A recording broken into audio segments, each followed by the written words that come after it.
They think it's funny. What do they gain? So it's bizarro world. It's so overwhelming that you can't. In my case, it was like a really weird science fiction movie, and it's not just like suffering PTSD. I was shell-shocked. Someone said it's like being shell-shocked without an actual bomb. So you're like, worse off than half the military in terms of how much trauma was inflicted. But you can't tell today. This is 15 years later. So 14, whatever. But if you had come across me on the streets in 2011, 12, 13, 14, 15, 16, 17, you would have known, like, so you would have known something was up.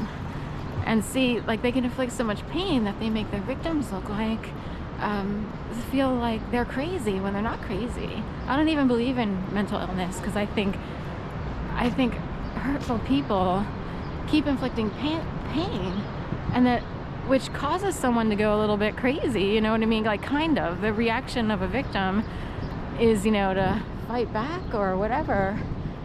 And the actual, mentally ill, deranged idiots are out there abusing people every day. I'm so not kidding. So anyway, here's one now, I'm told to say.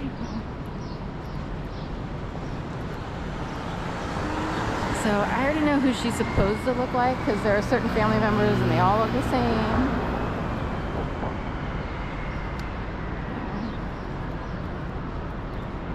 And they just keep doing this. So the idea would be they will act like someone, say in my family or extended family, step family, what have you.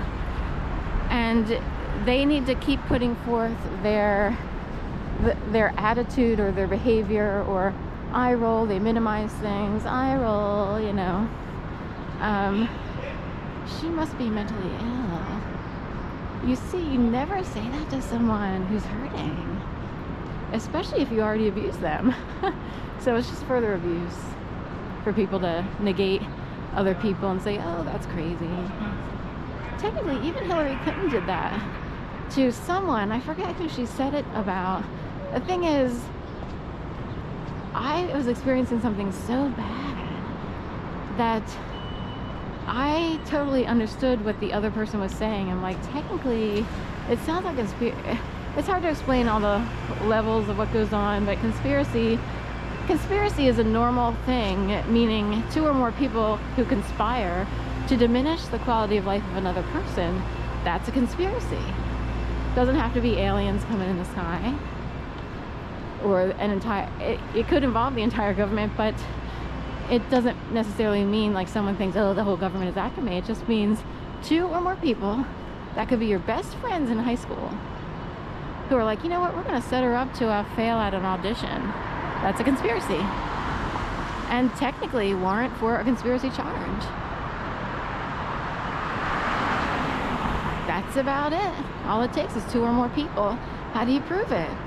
You would have to have video. You would have to have social media communications that show, yep, they were trying to set up Sally to fail, to lose out, to be hurt. Some people, it's so extreme that I'm like, I can't imagine people going that far, because they desperately need someone else to hurt. Because in their minds, I don't know if they believe something about their targeted person. Either they're super easy, or they're really angry at another person because maybe the person is somewhat chipper, or I'm trying to think, or if you're super quiet, and people hate you because you're incredibly quiet. And it's like, sometimes people are quiet because they're already suffering abuses at home, or something's going on. No. So anyway, hood up here at Chase. So just a little deep conversation here this morning. It's, what I experienced beginning in 2011 is, I know it's historic and epic. I know I'm just a regular nobody on the streets to most people, other than those who know that they went all out with 50 million people to try to abuse me.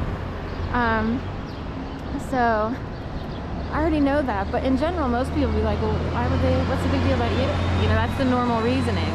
I don't know, that's part of the strategy.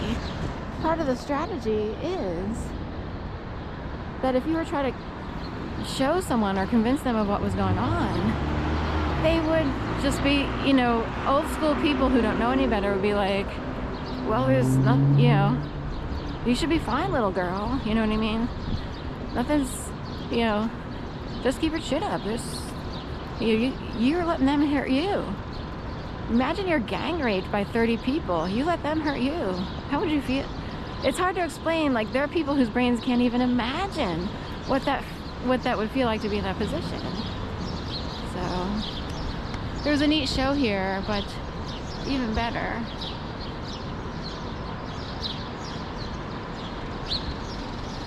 Timothy Speed-Levitch in The Cruise, another documentary coming out of New York, did this between the World Trade Center towers. But this was in the late 90s, before anyone would know that they would come down. But he's like, I love to spin in the middle of the towers. A lot of people did this spinning thing. And then they just laid down and they would watch like the towers, you know, look a certain way. So anyway.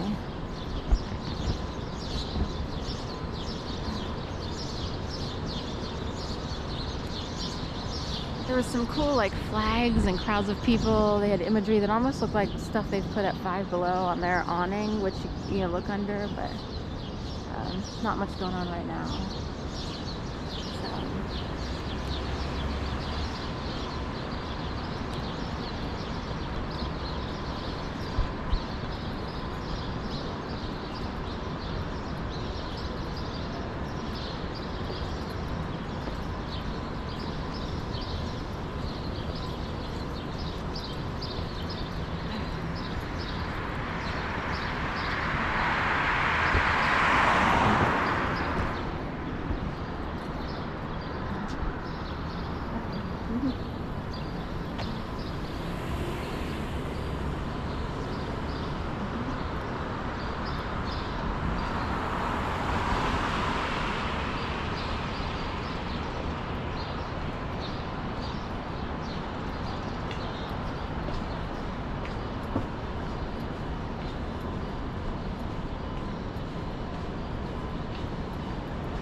Starting something in Philly, Michael Jackson.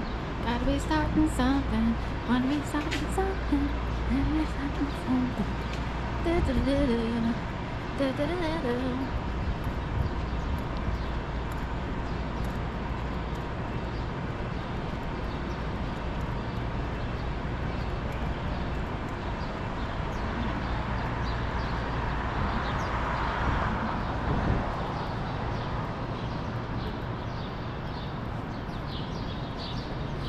So I brought some bird food. I don't know if anyone will come out.